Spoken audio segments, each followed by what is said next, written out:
कुठेतरी म्हटलं जाते की जे लालपरीचा प्रवास आहे हा सुखकर आणि सुरक्षित प्रवास आहे, परंतु याच डिपार्टमेंट मधले अधिकारी जर सर्वसामान्य व्यक्तीच्या कानाखाली लागवत असेल, मारत असेल, तर ते कितपत योग्य?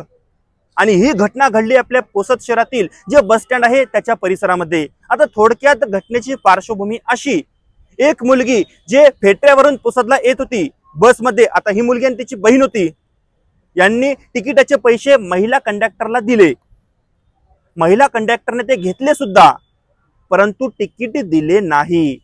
आणि जेव्हा यांनी तिकिटाची मागणी केली तेव्हा ते पूर्णतः फेटाळण्यात आले। परंतु महत्वाची बाब म्हणजे जेव्हा ही बस पुसद आगारामध्ये आली तेव्हा ती तपासणी पथकामार्फत चेकिंग करण्यात आली आणि सर्व पितळ हे उघड पडलं।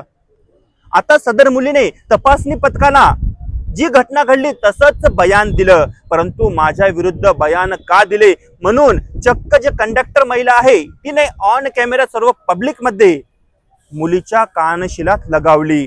ही अतिशय धक्कादायक घटना आपल्या पुसद शहरामध्ये घडलेली आहे। बरं, महत्वाची बाब म्हणजे या विषयासंदर्भात आपण स्वतः जेव्हा जे आगार प्रमुख सध्या आज खुद्द एक महिला आहे त्यांना जेव्हा आम्ही विचारणा केली की नेमकं प्रकरण घडलं कसं, कारवाई काय होणार, तर त्यांनी पूर्णपणे चुप्पी साधली। म्हणजे कुठेतरी अधिकारी कर्मचाऱ्याला वाचवण्याचा प्रयत्न करत होता।